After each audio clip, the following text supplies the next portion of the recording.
This is for Robin Leach. Oh my goodness. I know. Where is he?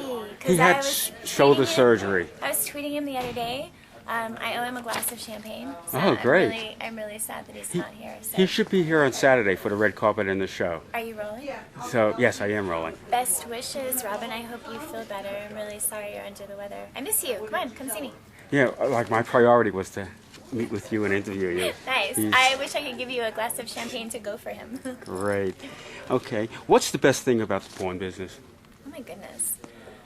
From my perspective, the best thing about the adult industry is all the opportunities that it's given me. I've made amazing movies. I have the support of an incredible company that I'm contracted to, Wicked Pictures. I travel internationally. I meet amazing fans. I get to fulfill a lot of my fantasies. I guess I have the ideal situation. How do you separate screen sex with off-screen romances? Oh, that's a really good question. Separating on-camera sex from off-camera sex is really easy. Basically, I have sex the same way, but with off-camera sex, I don't have to worry about actually showing the action.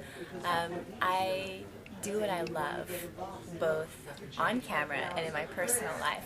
So if I find something that I'm really into that really turns me on, then that's what I'm doing. You know, when I'm shooting a movie, I do have to worry about whether or not the camera is catching the action. So I'm more conscious of where those cameras are and where the lighting is at. But I pretty much have sex the same.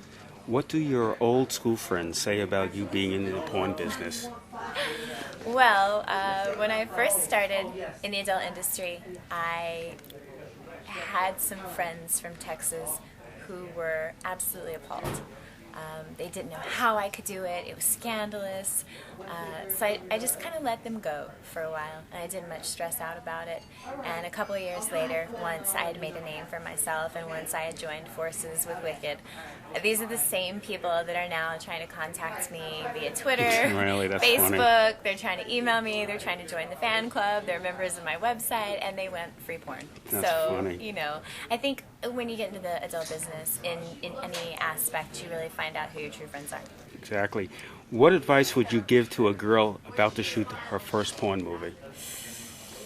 That's really tricky. Coming from a little over 10 years of experience in the industry, my initial response would be, don't be something, don't try too hard, don't try to build a character, don't be someone you're not. Go into it and enjoy sex and have sex with whoever you want to have sex with. Know that you're in control and can do anything that you want. Only do the sex acts that you're comfortable with, and enjoy yourself and have a good time. Have a plan and save your money. Now, that's my initial response. I think something else that I would make very, very clear to anyone, male or female, that is contemplating a career in the adult industry. For me, it's been wonderful, and I'm thrilled, and I've had an amazing ride, and it's going to keep on going. But you just need to understand that, especially now in the days of internet, once you do an adult movie, it's there. And it will come back to haunt you, whether it's at Christmas dinner with your in-laws 5, 10, 15, 20 years from now. If you think you're ever going to run for office, you really, and I was very fortunate when I first got into the business because I had great people around me that told me exactly what was going to happen.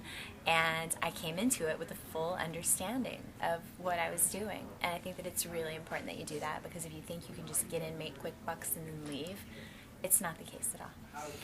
Is there one memory of the Adult Entertainment Expo that takes place in Vegas in the past that comes to mind, like certain fans, strange things with fans, ask them to sign something strange, any crazy interactions? I've really, here at the AEE Expo in Las Vegas, or even the Avian Awards, over the years that I've attended, I have a couple of things that really stand out in my mind. I've had fans ask me to sign just about every body part imaginable, and I have signed almost every body part imaginable. I had a guy wave a prosthetic leg at me once because he wanted my attention. I took a ride on a guy's hydraulic lift wheelchair as well. Not the same guy, I might add. I have had fans meet me and cry, which it always... Male or female? Well, female but I've had guys shake so much I thought they were going to fall down. Every year, every convention, there is that one. There is that fan that really stands out. I think my favorite memory of any of the shows was in 2007 when I stepped out on stage to host the AEE Awards. I was just going to ask you that. Yeah. And I'm telling you that it was one of the most phenomenal yet overwhelming, terrifying feelings I've ever felt in my whole life. But I loved it. That's great. If you could choose any celebrity, male or female, in the world to film a mainstream sexy romance scene, with who would it be and why? I hate to do this to you and just be so cliche. How many Brad Pitt and Angelina I thought you were going to say Robin Leach. Yeah. I would like to change my answer. Well, duh, Robin Leach, of course. But I would hate to give the answer that everyone else gives. I'm a big fan of the older guys, so I like Al Pacino, Jack Nicholson. Have you ever met them? I met Jack? Briefly, very briefly. And it's probably been almost 10 years ago. And not in a creepy fashion, like I just saw him in Hollywood and that was the extent of it. Yeah, I'm going to stick with Brad and Angelina, and I would love to be a part of that sandwich. Tell us about your new adventure into Wicked Sex. Yeah, well... You have 4 videos, right? I do, so far, and more to come. What happened was I found myself doing signings not just all over the United States, but all over the world. And there was a shift in the demographic a few years ago, and I noticed that the people that were coming to our signings were not just single guys. Originally, there were a lot of single guys and the occasional uncomfortable woman. And now there are women and couples, and they're very comfortable coming out to see me. And they would always ask me sexual advice questions. And so I started doing seminars everywhere. And the first one that I did was here in LA we're in Vegas now, but in LA at the Pleasure Chest. It was the very first one ever. And after the seminar, everyone came up to me and wanted to know if I had a line of DVDs to back it up. I had thought about doing a line for about a year or so. I pitched it to Wicked, and I just felt like it was the right time to come into the instructional or the educational genre, because I think that as a performer for a little over 10 years, I have a lot of real life experience. But I also have a rather unique philosophy on owning your own sexuality. And I think that it's something that I really want to help people with. And I'm still very much in love with being a performer. But creating this line of instructional DVDs, Jessica Drake's Guide to Wicked Sex, has opened up sort of a new area to me to explore. And so far we have fellatio, we have positions, we have anal, we have female masturbation. Do you perform in them? No, I do not. Absolutely not. I do write, direct, narrate. I'm not sexually performing, and that was a decision that for me was very hard to make. When I originally pitched the idea of a series to Wicked, I considered performing in them. I have a lot of sex awards. But at the same time, I had made the decision to sort of further my education in the area. I'm becoming a certified sex coach and a licensed sex educator. And I want to be taken seriously as an educator. And I think that it would detract from the project.